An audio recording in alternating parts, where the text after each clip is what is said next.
दोस्तों, भारत को दुनिया का सबसे तेज विकसित होने वाला देश माना जाता है। The GDP growth rate of more than 7%. India is the fastest growing major economy today. एक तरफ हम दुनिया की सबसे तेज बढ़ती अर्थव्यवस्था की सूची में शामिल है और दूसरी तरफ करोड़ों नौजवान हर दिन एक ही सवाल पूछते हैं, नौकरी कहाँ है। दुख है सर, क्या बोलूं। मैं अपने दुख और पीड़ा को हम किसी पास सामना नहीं कर सकता हूं सर। जुलाई 2025 में बेरोजगारी दर 5.2% दर्ज हुई। सुनने में ठीक लगता है, लेकिन असली कहानी कहीं और भी ज्यादा गहरी है। यह सिर्फ एक आंकड़ा नहीं है, बल्कि करोड़ जिंदगियों की दास्तान है, खासकर युवाओं के, पढ़े लिखे ग्रेजुएट और महिलाओं। और भारत दुनिया का सबसे युवा देश है। सोचिए जरा, भारत की आबादी में 65% से भी ज्यादा लोग 35 साल की कम उम्र के हैं, मतलब एक जवान देश।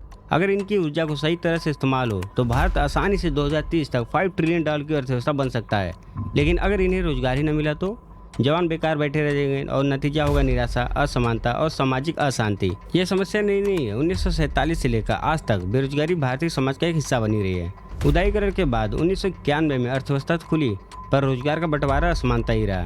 कई IT शहरों में बूम तो कई गाँव में बेरोजगारी। और जब 2021 में कोविड आया तब तो हालात और भी ज़्यादा बिगड़ गए। सोचिए जरा, एक समय बेरोजगारी दर 40% तक पहुंच गई। प्रवासी मजदूर अपने गांव लौट गए और शहरों की सड़कें सूनी हो गई।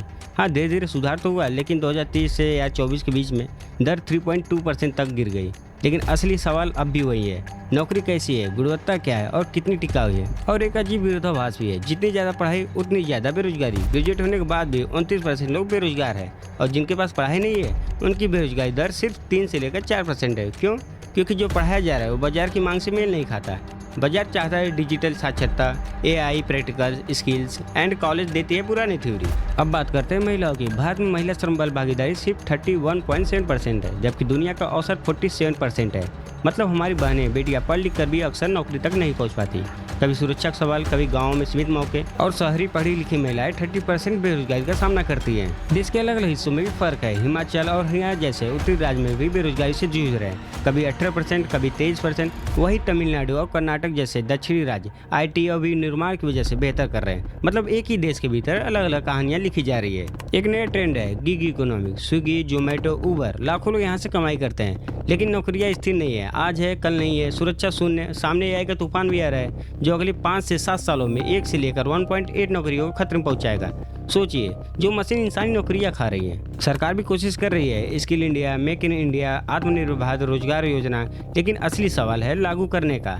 नीति बनाना आसान है, लेकिन जमीन चलाना मुश्किल है। तो दोस्तों, यह सिर्फ एक वीडियो नहीं है, यह उन करोड़ों लोगों की आवाज़ है जो हर दिन एक ही उम्मीद लेकर उठते हैं, शायद आज मुझे नौकरी मिल जाएगी। सवालों की सूची लंबी है। सबसे प्रभावशाली कौन है? समस्या ठीक है क्या? इतनी देर से क्या चल रहा है? कहाँ सबसे ज़्यादा गंभीर है और हम इसे कैसे हल कर सकते हैं? और इन्हीं सवालों का जवाब ढूंढने के लिए कोशिश करेंगे। इस सीरीज के अगले एपिसोड में बने रहिए। और अगर आप लोग चाहते हो कि मैं इस टॉपिक पे फुल डिटेल वीडियो बनाऊं, तो प्लीज़ लाइक और सब्सक्राइब कर दीजिए।